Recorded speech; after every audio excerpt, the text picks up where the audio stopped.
কি রে, আর কতক্ষণ এভাবে রাস্তা দাঁড়িয়ে থাকবো? আমিও বুঝতে পারছি না বাবা কেন যে আমাকে গ্রামে আসতে বললো। গ্রাম আমার একটুও ভালো লাগে না। দাঁড়া, বাবাকে একটা ফোন দিই। হ্যাঁ দে।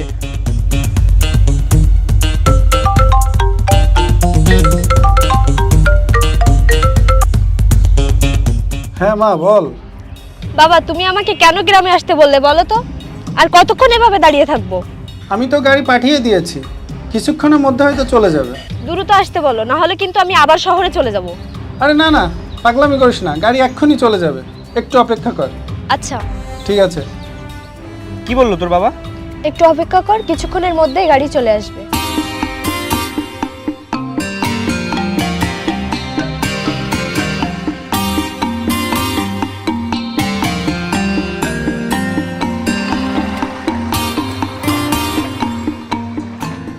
ম্যাডাম চলো। তুমি নামো, আমি চালাচ্ছি। আমি নামবো? হ্যাঁ তুমি নামো, আমরা যাচ্ছি। ঠিক আছে।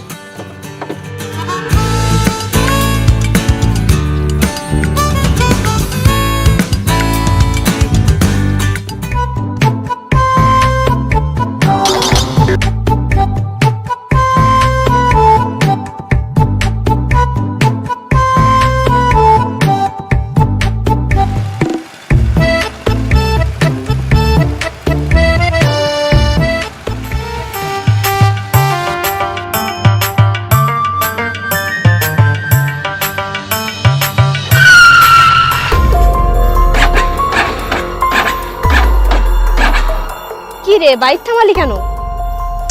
জানি না, বাইকে কি যেন একটা হয়েছে। একটু নাম তো। ভালো করে দেখ তো।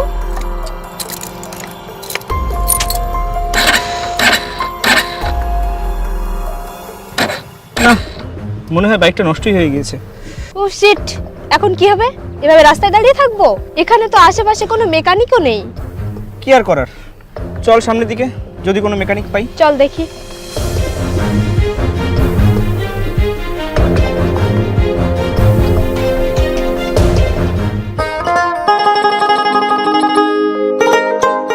শোন, এই জমির কাজটা ওদেরকে দিয়ে ঠিকঠাক মতো করিয়ে নিস, আর বেতনটা ঠিকঠাকভাবে দিস। আচ্ছা, ওই যে দক্ষিণ পাড়ার ওই জমিতে কি সার দিয়েছিস? ভাই ওগুলো নিয়ে আপনি চিন্তা করেন না, ওগুলো সময় মতো হয়ে যাবে। এই তোমরা ঠিকঠাক মতো কাজ করো। দাঁড়া দাঁড়া, আমি দেখিয়ে দিচ্ছি কোদালটা। ভাই আমি বুঝতে পারি না, আপনি এত বড় বড় কোম্পানির মালিক হয়েও এত সাধারণ জীবনযাপন কিভাবে করেন? আপনার ভিতর কোনো অহংকার নেই, আপনি সবার কাজে সাহায্য করেন।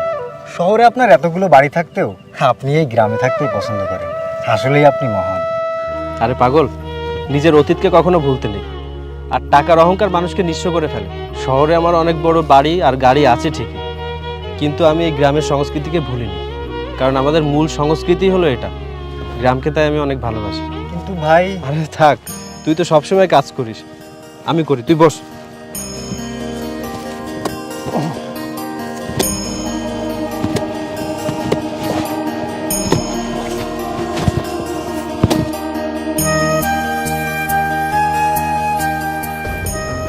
ওই দেখ, দুজন মানুষকে দেখা যাচ্ছে।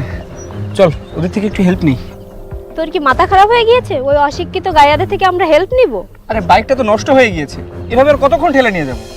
দেখি যদি ওরা কোনো হেল্প করতে পারে। এসব গায়াদের সাথে আমার কথা বলতেও ঘেন্না করে। এখনকার মতো একটু ম্যানেজ কর না প্লিজ, বিপদটা তো আমাদেরই, তাই না? ওদের সাথে একটু কথা বলে দেখ, যদি একটু হেল্প পাওয়া যায়। উফ, কি যে বিপদে পড়লাম। আচ্ছা দেখছি।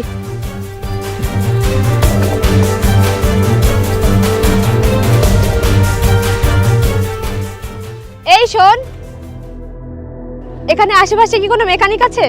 আমাদের বাইকটা নষ্ট হয়ে গিয়েছে, যত টাকা লাগে দেবো ঠিক করতে, সাথে তোকেও কিছু দিয়ে দেবো। ম্যাডাম, এখানে আশেপাশে কোনো মেকানিক পাবেন না, আমি দেখছি কি হয়েছে। তুই ঠিক করবি? তোর এই নোংরা হাত দিয়ে আমার বাইক ধরবি? রানী, ওকে দেখতে দে, যদি বাইকটা ঠিক হয়। এই তুই দেখ। ভাই ভাই আপনি। ব্যাপার না, তুই চুপ থাক। ইডিয়েট, অশিক্ষিত গরিব, তোর সাহস কি করে হয় গাড়ির তার খুলে ফেলার? ম্যাডাম, এটা তার নয়, এটা প্লাগ, আর প্লাগ এইভাবেই খুলতে হয়। আপনাদের এই বাইকের প্লাগে ময়লা জমেছে, এটা মুছে দিলেই ঠিক হয়ে যাবে। ঠিক আছে ঠিক আছে, বাইকের যে যে জায়গায় হাত দিয়েছিস ঠিক করার পরে সব জায়গা পরিষ্কার করে দিবি। তোদের হাত যা নোংরা। এই ম্যাডাম, আপনি কাকে কি বলছেন? জানেন আপনি কার সামনে দাঁড়িয়ে কথা বলছেন? এই তুই চুপ থাক, বলতে দে ওনাকে। সৈকত, তুই তো বেশি বুঝিস। এখন তো ওই গায়ে আমার গাড়ি নষ্ট করে ফেলবে। হ্যাঁ, এই ম্যাডাম তো একটু বেশিই বলছে। থাক, বাদ দে। ওনারা শহরের মানুষ তো, ওনাদের অহংকার একটু বেশি হয়। 100 বার বলবো, কে বাধা দিবে আমাকে? আমি কে জানিস? এই শহরের সবচেয়ে বড় কোম্পানির ম্যানেজারের মেয়ে আমি। Uneducated, bloody fool, idiot. এসব কি বলছেন আপনি? আরে রানী, তুই এই অশিক্ষিতদের সাথে ইংরেজিতে কথা বলছিস? এদের সাথে ইংরেজিতে কথা বলা আর কানে কালা মহিষের সামনে বেল বাজানো একই কথা।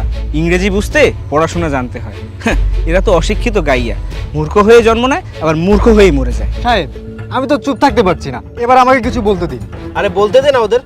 গ্রামের সহজ সরল মানুষদেরকে অপমান করলে ওদের কলিজাটা একটু ঠান্ডা হয়, ওদের কলিজা একটু ঠান্ডা হতে দে। ম্যাডাম, বাইক ঠিক হয়ে গেছে, নিয়ে যান। হয়েছে হয়েছে, আমাকে উদ্ধার করেছিস। এই নে 50 টাকা, তোর দুবেলা খাওয়া হয়ে যাবে। এই চল তো, এসব অশিক্ষিতদের সাথে কথা বলে আমি আমার সময় নষ্ট করতে চাই না।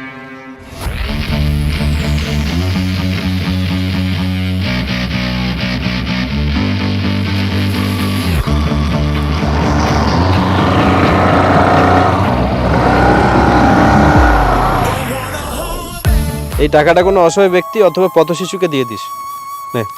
ভাই, ওরা আপনাকে এত অপমান করলো, তারপরে আপনি টাকাটা তুললেন? হ্যাঁ রে, এই টাকা অনেক মূল্যবান একটা জিনিস।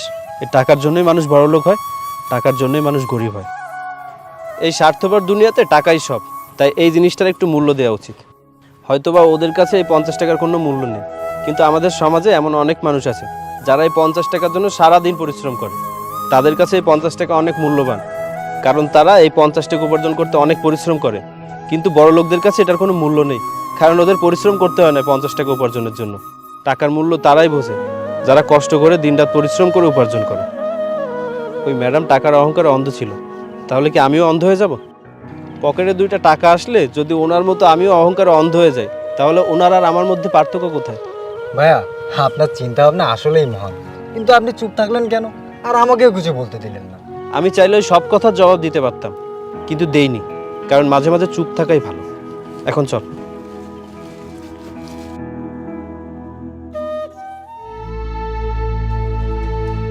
বাবা, তুমি আমাকে কেন গ্রামে আসতে বললে? এত আর্জেন্ট বলো তো।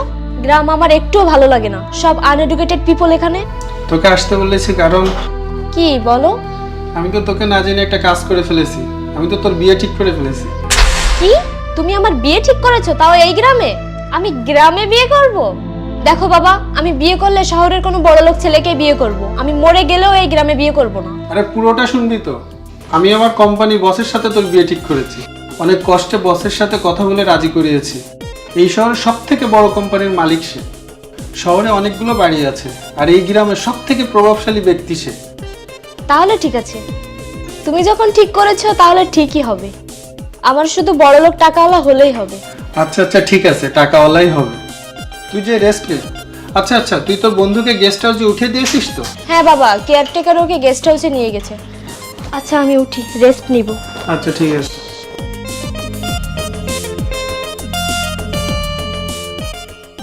ভাইজান, এই জমির সব কাজ শেষ।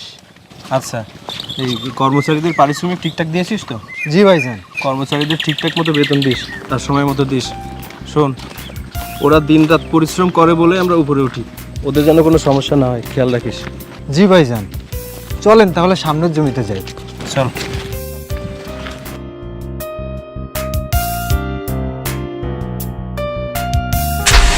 ওই দেখ, সে গায়ে